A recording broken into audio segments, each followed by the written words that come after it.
My NXT rookie is Daniel Bryan. Daniel Bryan? You gotta be kidding me! You haven't been in the WWE for a minute. How are you gonna become a star in the WWE?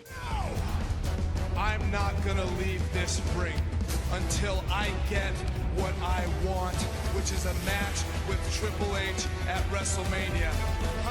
WWE has always been known as the land of giants. The bigger you are, the better your chances of making it to the top. For years, the guys who headlined WrestleMania or held the biggest titles were huge, tall, jacked, and larger than life. That's just how it worked. But then a man decided to change the narrative. His name is Daniel Bryan. He didn't look like a typical WWE star. He wasn't a muscle-bound powerhouse. He didn't really fit the mold. But somehow, he became one of the most popular and successful wrestlers of this generation. This is the story of how Daniel Bryan, a guy way smaller than most of his opponents, became a world champion. To really get how crazy this is, just look at the size difference. WWE officially said Daniel Bryan was 5 feet 10 inches and 210 pounds. But most sources put him closer to 5 feet 7 inches. And trust me, you can totally see him being 5 feet 7. He's too small for his own good. So when you see him standing across the ring from someone like Kane, Big Show, or Mark Henry, guys who were 7 feet tall and over 300 pounds, it looks like a mismatch. And honestly, it was. But that was the magic of it. Bryan wasn't supposed to win, but he did, over and over again. And fans loved it. Because deep down, we like cheering for the guy who isn't supposed to make it. The one who fights harder, digs deeper, and proves everyone wrong. Let's start from the start, shall we? Bryan Danielson was born on May 22nd, 1981, in Aberdeen, Washington, in a small working-class town most people have probably never heard of. If you watched WWE between 2010 and 2021, you knew him as Daniel Bryan, the guy who would later become the most technical wrestler of the 21st century. Now, Bryan didn't grow up chasing fame or anything like that. His mom was a therapist, his dad was a lumberjack, and the family moved around a bit when he was young, living in Utah and Oregon before settling back in Aberdeen.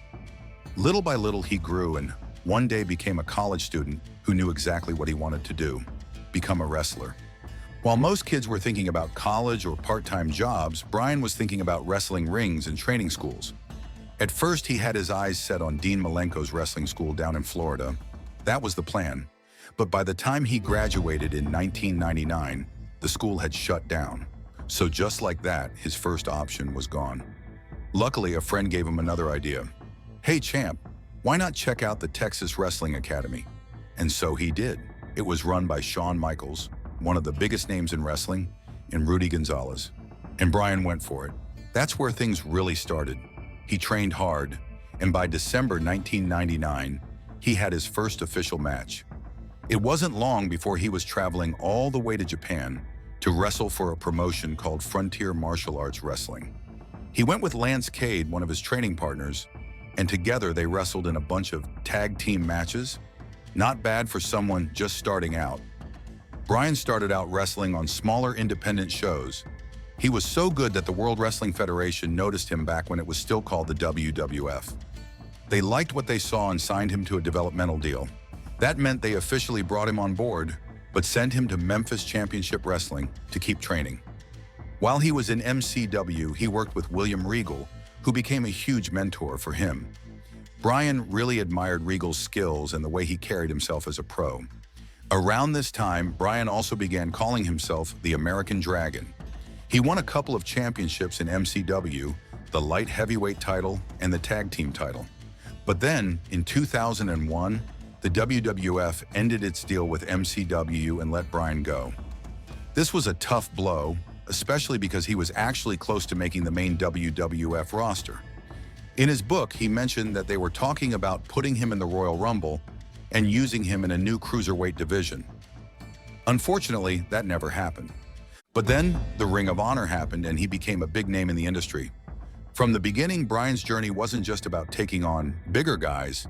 He also had to deal with company rules that could change overnight, backstage politics, and health issues that sometimes put his whole career at risk. But he never gave up. Fans loved how real he was.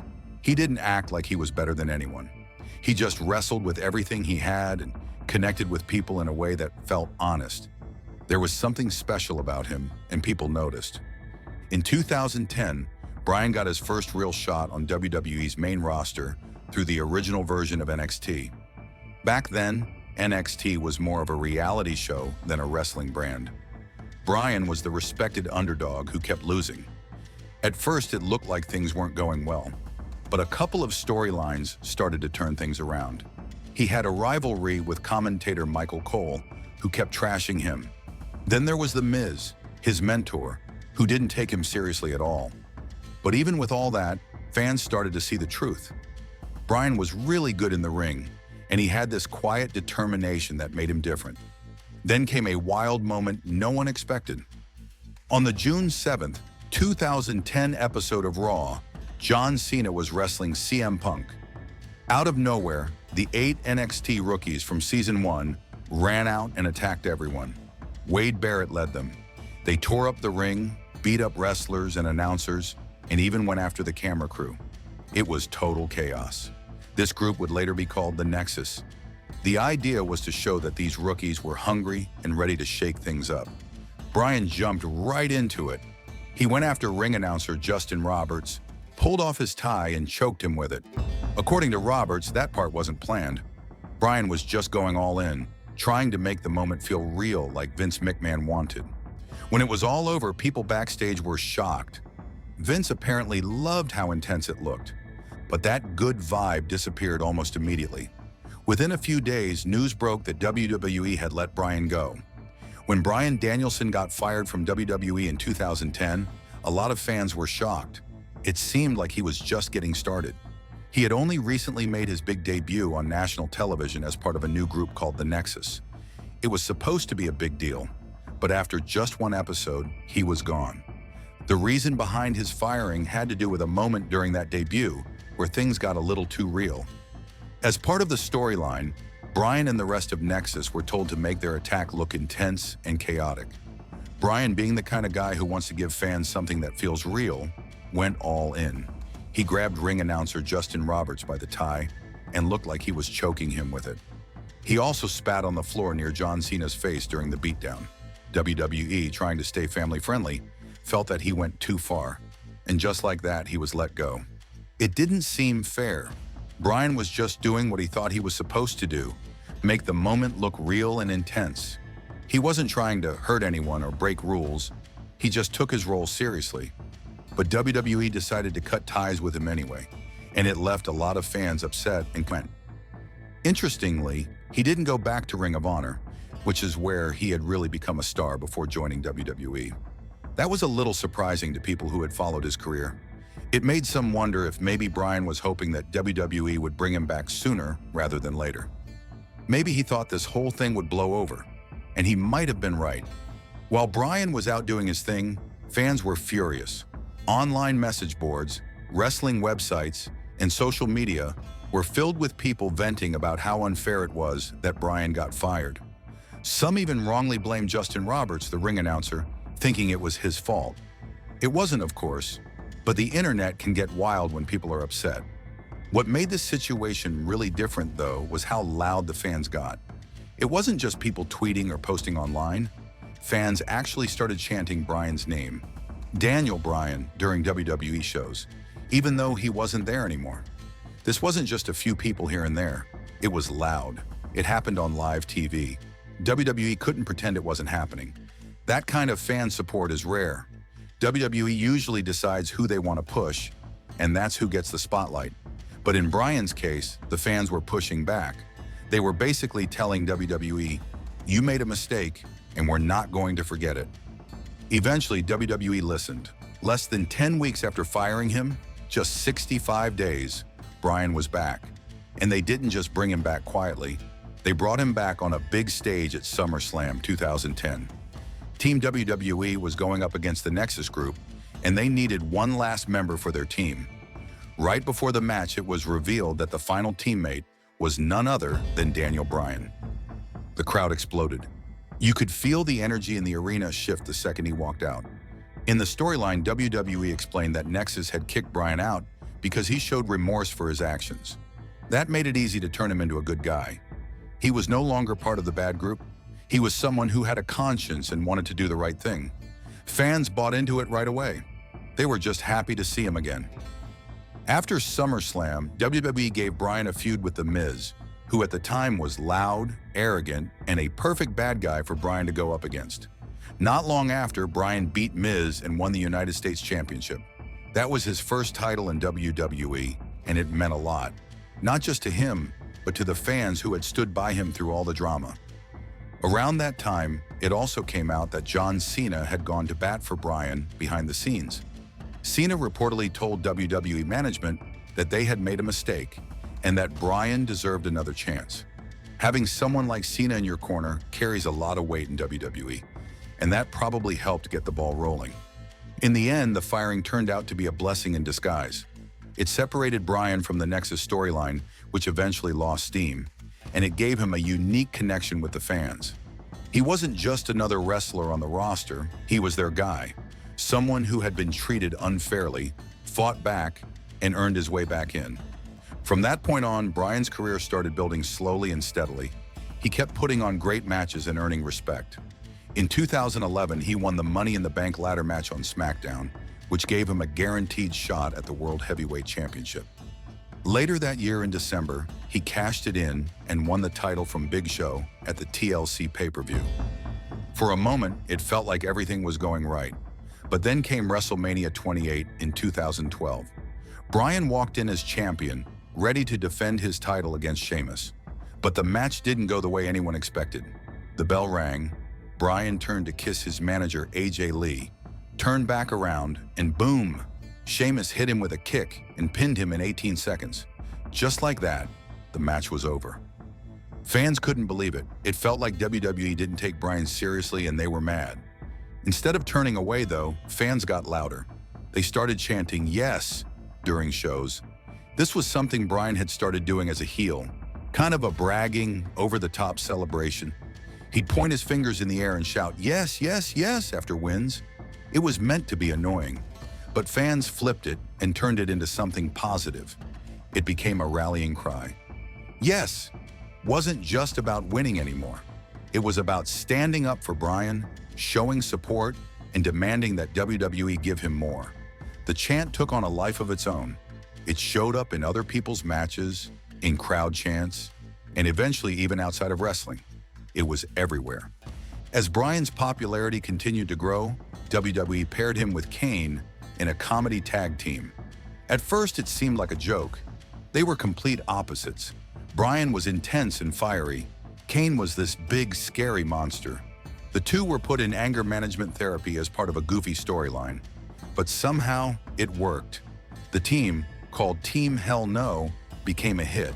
Fans loved it. Bryan showed he could be funny and relatable, not just a great wrestler. They even won the tag team titles and held them for a good while. By 2013, it was clear that Bryan was one of the most popular wrestlers in the company. WWE gave him a shot at the WWE Championship against John Cena at SummerSlam, and he won clean. But then, right after the match, Triple H turned on him. He attacked Bryan, and Randy Orton cashed in his Money in the Bank briefcase to steal the title. WWE used this moment to launch a long-term storyline where Triple H and Stephanie McMahon, playing the role of the Authority, said Bryan wasn't good enough to be the face of the company. They called him a B-plus player, someone who was good, but not great. Not good enough to be the guy. It hit hard because it reflected what some people actually believed behind the scenes. But fans didn't agree. They wanted Bryan. They believed in him. Every time WWE tried to push someone else, the crowd would chant, "Daniel Bryan," or "yes." It got to the point where WWE couldn't ignore it anymore. The final straw came when Batista returned and won the Royal Rumble.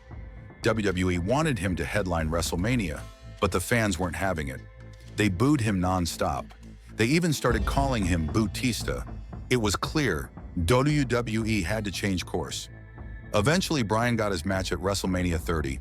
He faced Triple H in the opening match, with the stipulation that if he won, he'd be added to the main event. He won that first match, and later that night, he beat Randy Orton and Batista to win the WWE World Heavyweight Championship. The crowd exploded. It was the ending fans had waited for. After all the ups and downs, Bryan stood tall, with thousands of people chanting yes in unison. Bryan had worked so hard for years and finally reached the top. It was emotional and exciting, and fans were so happy for him. But not long after that special night, things started to go wrong. Bryan had a serious pain in his neck. It turned out that he needed surgery. Because of that, he had to step away from the ring. Even worse, he had to give up the championship he had just won. That moment that was supposed to be the best time of his life quickly turned into a hard and painful time. He went from celebrating to being out of action in just a few weeks. He spent several months recovering. Fans kept hoping he'd be back soon, and finally, at the end of 2014, he returned to WWE. He came back strong and entered the 2015 Royal Rumble match. Everyone was excited. People thought this would be his big comeback. But during the match, he got eliminated earlier than expected. The crowd was disappointed. They wanted him to win. They wanted to see him back on top. Bryan didn't give up, though. He focused on a new goal. He went after the Intercontinental Championship. At WrestleMania 31, he won it in a tough ladder match. It felt like things were turning around again. But then, it happened again. Not long after that match, Bryan was pulled from action. At first, people didn't know why. Later, it came out that there were new injury concerns. This time, it wasn't his neck. It had to do with concussions. He had to give up another title, and this time the situation felt more serious. Over time, more details came out. Bryan started talking about what was really going on. He admitted that he had suffered a lot of concussions during his career. Not just a few, a lot. He said he had 3 concussions in just the first few months of wrestling. WWE doctors had counted at least 10 in total. But Bryan said the real number was probably higher. It was hard to know exactly how many. Back then, people didn't talk much about concussions, and a lot of wrestlers just kept going, even if they weren't feeling right. Then Bryan shared something even more worrying. He had been having seizures, complicated. When WWE found out about the seizures and the history of concussions, they got really careful. They wanted to protect Bryan, but they also didn't know if they could trust everything he said, since he had kept those things secret for so long. They started doing more tests. One of the tests was an EEG, which looks at brain activity. The results showed some unusual things, so they kept looking. Then doctors in New York found something important. They discovered a small lesion on Bryan's brain. It was in a part of the brain that's connected to things like movement and speech and emotions. It's also an area that's linked with seizures. That made everything more serious. WWE doctors didn't feel comfortable letting him wrestle again. Even if Bryan felt fine, they had to think about what could happen if something went wrong in the ring. So Bryan waited. He met with different doctors. He did more tests.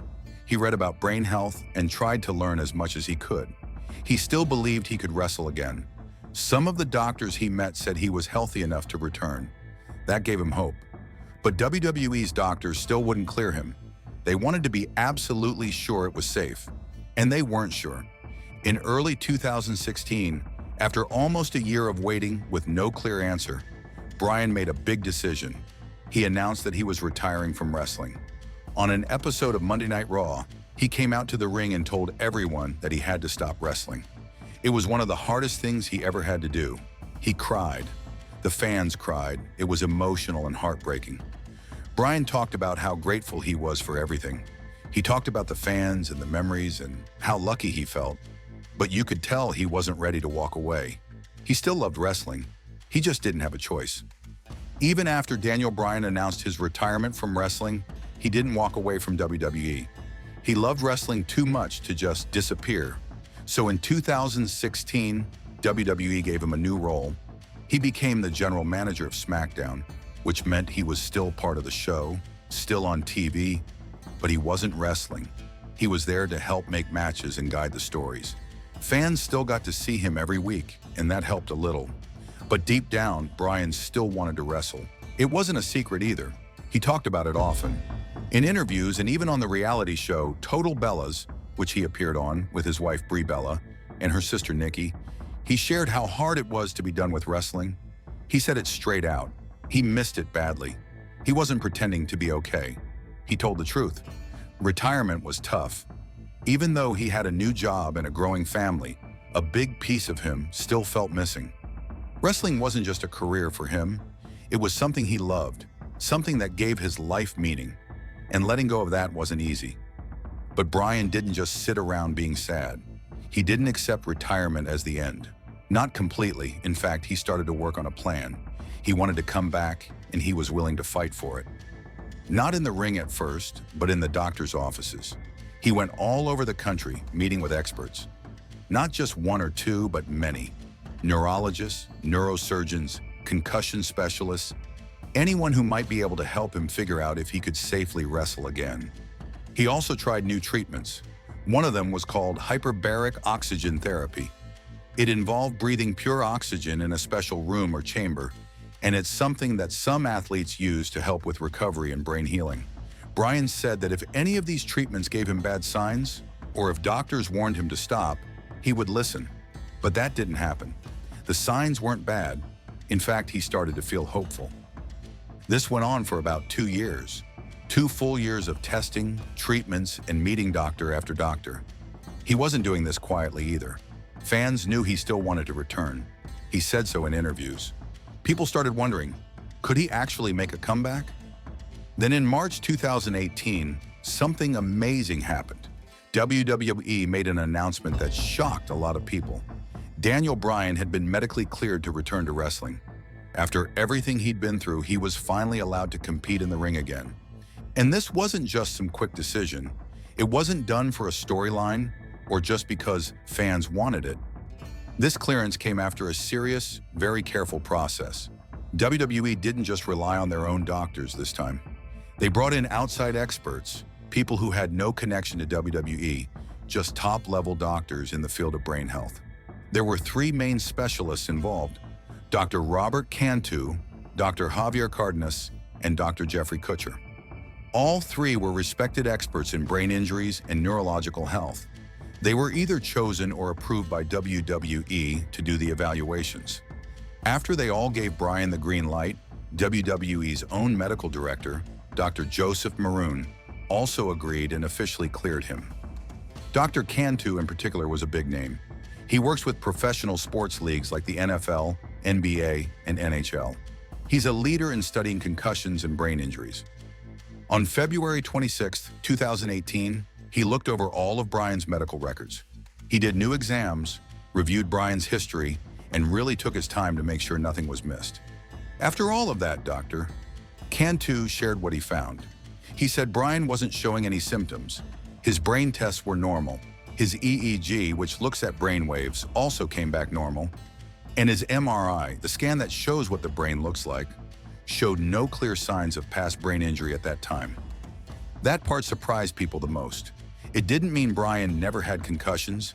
It just meant that, at that point, his brain looked okay. Dr. Cantu said that based on everything he saw, there was no strong reason to stop Bryan from wrestling again. In medical terms, there was no absolute contraindication, which basically means there was nothing clearly dangerous that said he couldn't do it. This process involving some of the top people in the field. WWE didn't rush into it. They took his past health problems seriously, especially the seizures he had kept secret years before. That's why the process had to be so detailed. It wasn't just about Bryan's feelings or the fans wanting him back. It was about making sure it was safe. No one really knows exactly what changed. Maybe Bryan's brain healed more than anyone expected. Maybe newer tests gave better answers than older ones. Maybe doctors just understood more in 2018 than they did in 2015. Whatever the reason, the result was the same. Daniel Bryan was back.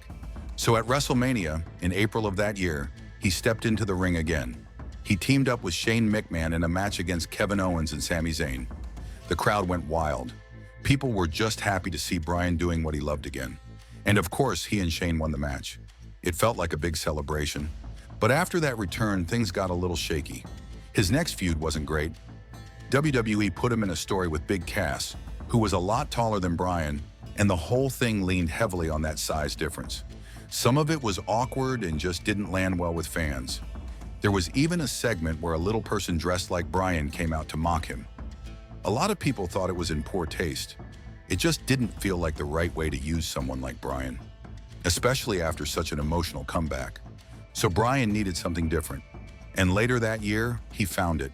He completely changed his character. In November 2018, on an episode of SmackDown, Bryan shocked everyone. During a match with AJ Styles, he turned heel. That means he became a bad guy again. He hit Styles with a low blow and beat him to win the WWE Championship.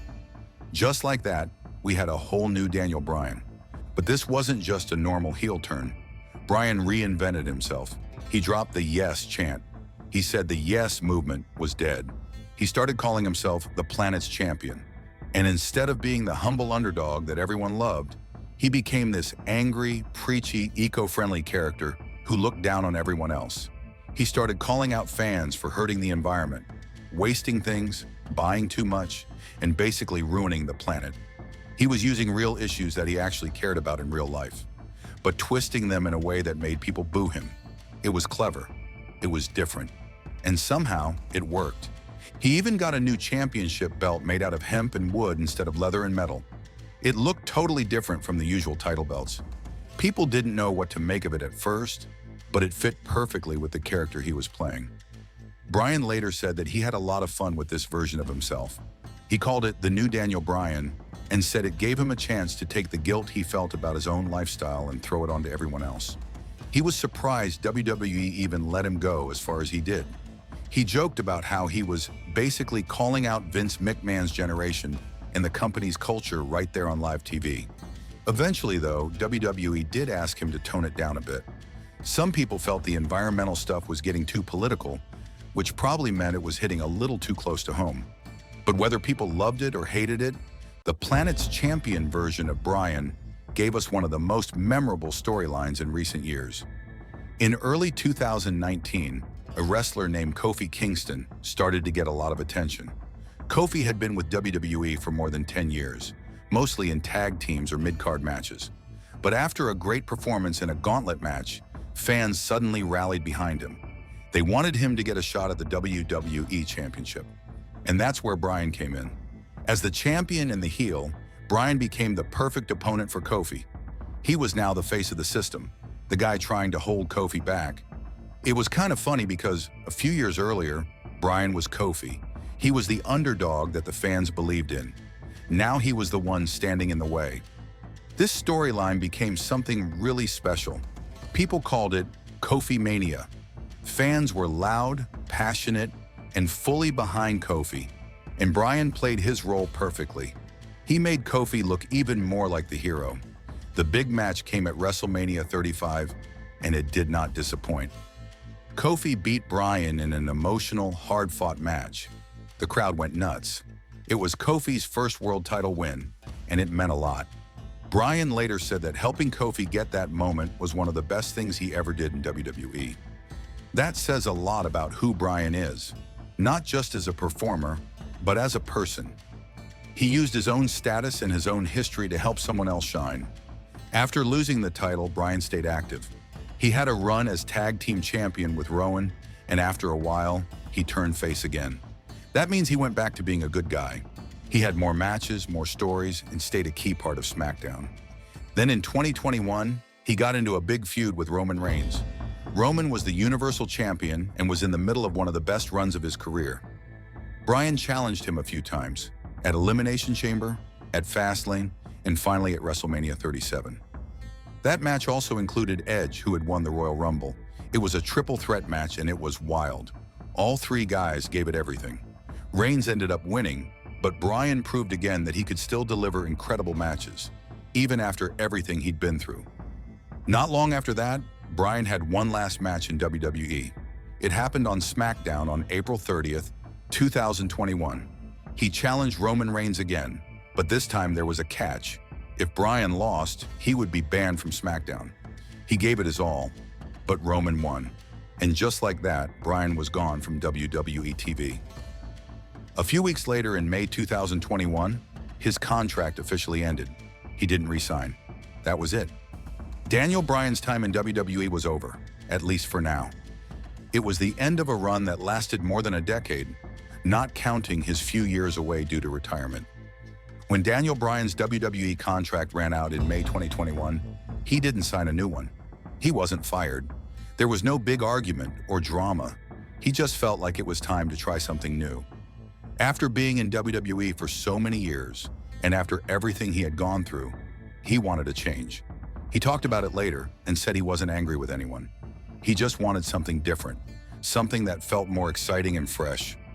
One big reason was a new wrestling company called AEW, All Elite Wrestling. Bryan said he liked what AEW was doing. They focused more on wrestling, not just entertainment. WWE was more about the big stories, the show, the bright lights, and trying to reach a bigger, more casual crowd. But AEW felt more like wrestling first. That's what drew him in. He said AEW reminded him why he fell in love with wrestling in the first place. That made a lot of sense if you followed Bryan's career. Even before WWE, he wasn't dreaming about fame or being in huge arenas. His real dream was to wrestle in Japan, where wrestling is treated like a serious sport. That was always his style.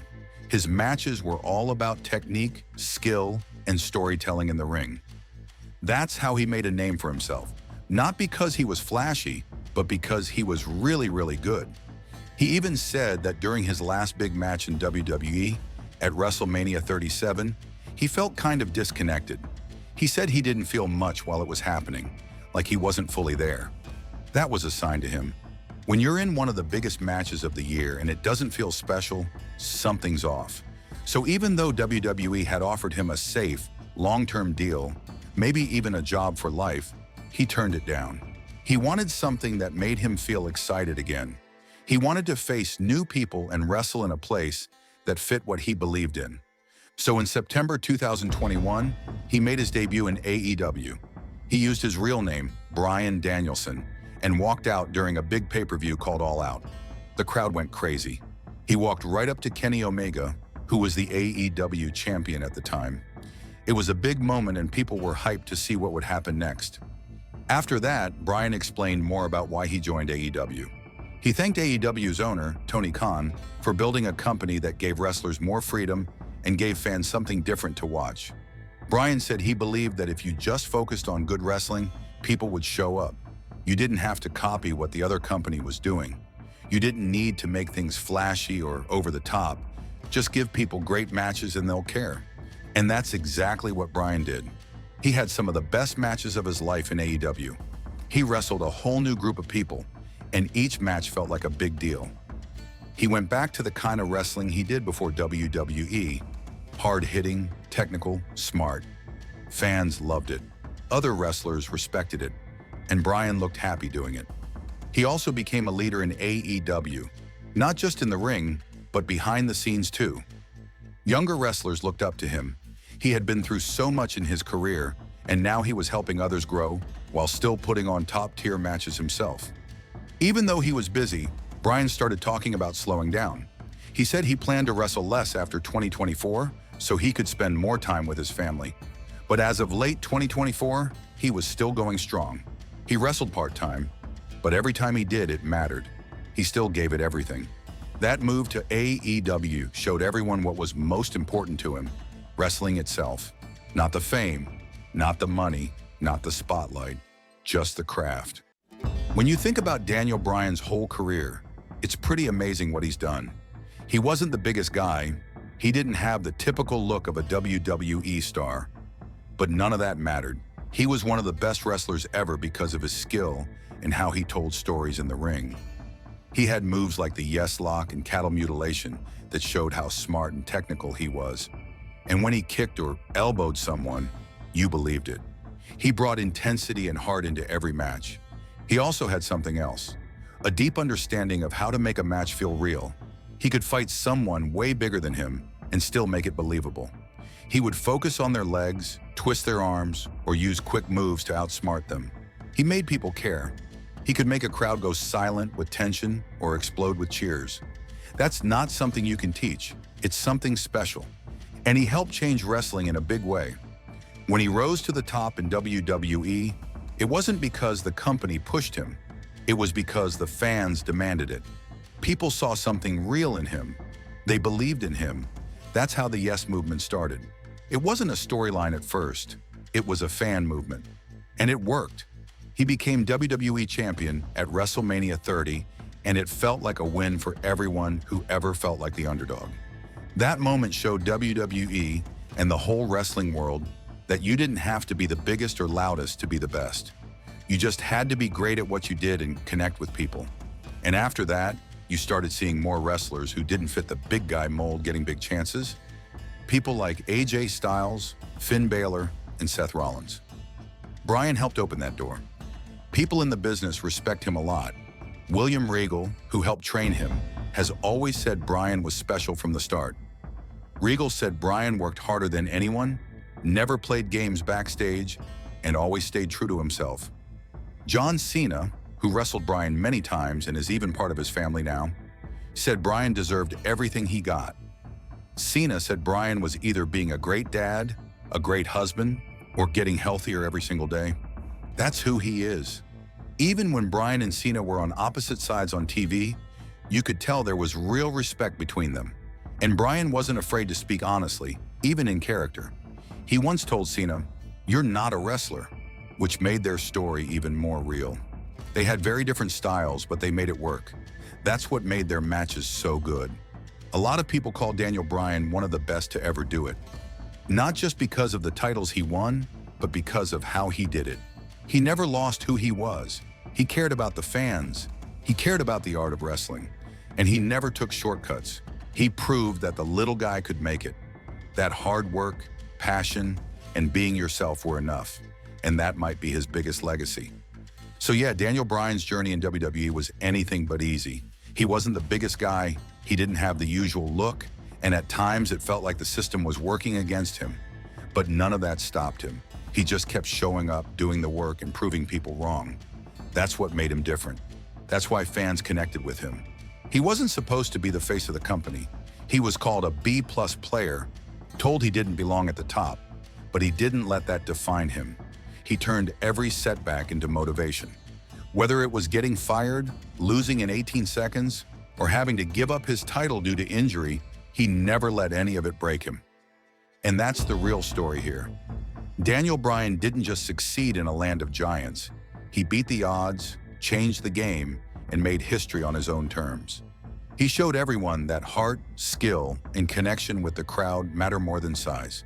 He became a world champion, not because WWE picked him, but because the fans demanded it.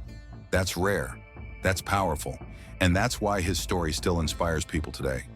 If you like this video, hit that like button and make sure to subscribe for more stories like this one. Got a favorite Daniel Bryan moment? Drop it in the comments. I'd love to hear what stuck with you the most. And if you want more underdog stories from wrestling history, let me know who we should cover next. Thanks for watching. The smallest WWE wrestler destroyed everyone. Until next time, keep saying yes, yes, yes, and keep rooting for the ones who never stop fighting.